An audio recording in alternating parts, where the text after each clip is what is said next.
Hello, ಇವತ್ತು ನಾನು ಮಲ್ಪೆ ಬೀಚ್ಗೆ ಬಂದಿದ್ದೇನೆ. ಇಲ್ಲಿ ಫ್ರೆಶ್ ಆಗಿರೋ ಮೀನು ಸಿಗ್ತದೆ.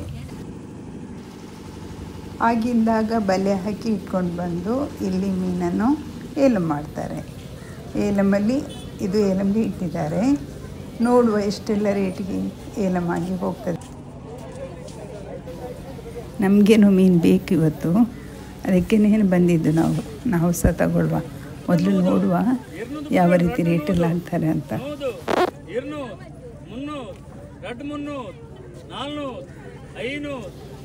ಈ ರೀತಿ ಏಲಂ ಮಾಡ್ತಾರೆ. ಇದು ಫ್ರೆಶ್ ಇದೆ ಮೀನು.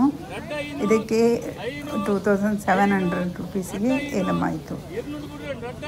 ಸಾಮಾನ್ಯ ಜನರು ಬರ್ತಾರೆ, ಅದೇ ರೀತಿ ಹೋಟೆಲ್ನವರು, ಮೀನು ಮಾರುವವರು ಎಲ್ಲರೂ ಬಂದು ಯಾವ್ದು ಮೀನು ಬೇಕಂತ ಹಾರಿಸಿ ತಗೊಂಡು ಹೋಗ್ತಾರೆ. ತುಂಬ ಫ್ರೆಶ್ ಇರ್ತದೆ. ಸಮುದ್ರದಲ್ಲಿ ಆಗಷ್ಟೇ ಹಿಡಿದು ಮೇಲೆ ತಂದು ಇಡ್ತಾರೆ.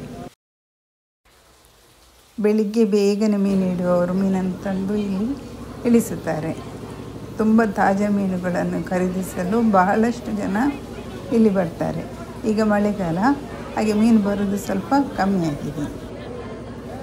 ಮಳೆಗಾಲ ಆದ್ರಿಂದ ಇವತ್ತು ಮೀನಿನ ರೇಟ್ ತುಂಬ ಜಾಸ್ತಿ ಉಂಟು. ಇಲ್ಲಿ ಬಂಗುಡೆ, ಪ್ರಾನ್ಸ್, ಮಾಂಜಿ, ಅಂಜಲ್, ಪಾಂಪ್ಲೆಟ್ ಎಲ್ಲ ನಾನಾ ಥರದ ಮೀನುಗಳನ್ನು ನೋಡ್ಬೋದು. ಈಗ ಅನ್ಸೀಸನ್ ಮೀನಿಗೆ, ಹಾಗೆ ಮೀನೆಲ್ಲ ಕಮ್ಮಿ ಇದೆ. ನವಂಬರಿಂದ ಫೆಬ್ರವರಿವರೆಗೆ ಮೀನು ಏಲಂಗೆ ತುಂಬ ಸೂಕ್ತವಾದ ಟೈಮ್ ಅಂತ ಹೇಳ್ಬೋದು. ಆ ಟೈಮಲ್ಲಿ ಬಂದರೆ ಇಲ್ಲಿ ತುಂಬ ಮೀನುಗಳು ಕಡಿಮೆ ರೇಟ್ಗೆ ನಮಗೆ ಪರ್ಚೇಸ್ ಮಾಡ್ಬೋದು.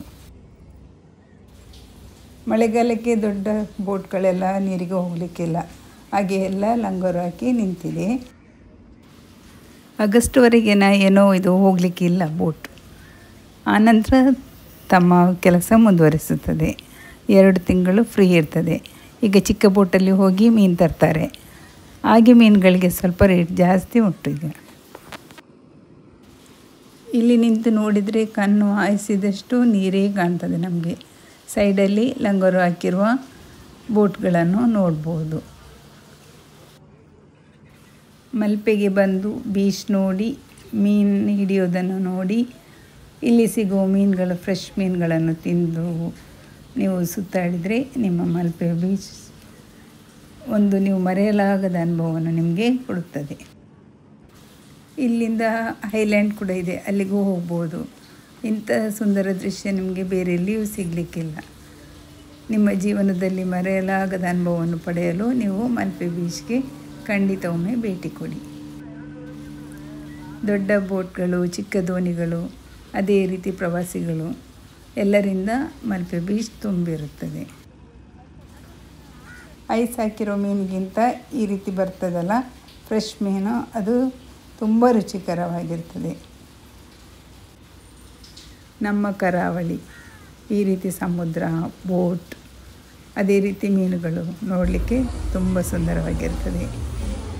ಇಲ್ಲೆಲ್ಲ ಬರಬೇಕು, ತಿರುಗಾಡಿಕೊಂಡು ನೋಡ್ಬೋದಲ್ಲ, ಇಲ್ಲಿ ಬರ್ಬೋದು. ಇವತ್ತಿನ ನನ್ನ ವಿಡಿಯೋ ಬಗ್ಗೆ ನಿಮ್ಮ ಅನಿಸಿಕೆಗಳನ್ನು ಕಮೆಂಟ್ ಬಾಕ್ಸಲ್ಲಿ ತಿಳಿಸುವುದನ್ನು ಮರೆಯಬೇಡಿ. ನಾವು ತೆಗೆದುಕೊಂಡ ಮೀನು ನೋಡಿ, ಎಷ್ಟೊಂದು ಮೀನುಗಳಿವೆ. ಇಷ್ಟು ಮೀನುಗಳಿಗೆ ನಾವು ಎಷ್ಟು ರೇಟ್ ಕೊಡ್ತೀವಿ? ನಿಮಗೆ ಏನಾದರೂ ಗೆಸ್ ಮಾಡ್ತೀರಾ? ಮಾಡೋದಾದರೆ ಕಮೆಂಟಲ್ಲಿ ತಿಳಿಸಿ. ಆನಂತರ ನಿಜವಾದ ರೇಟ್ ನಾನು ನಿಮಗೆ ಹೇಳ್ತೇನೆ. ಇಲ್ಲಿಗೆ ನನ್ನ ವಿಡಿಯೋವನ್ನು ಎಂಡ್ ಮಾಡ್ತೇನೆ. ಇನ್ನಷ್ಟು ವಿಡಿಯೋದೊಂದಿಗೆ ಮತ್ತೆ ಸಿಗೋಣ. ಅಲ್ಲಿವರೆಗೆ ಟೇಕ್ ಕೇರ್, ಬಾಯ್ ಬಾಯ್.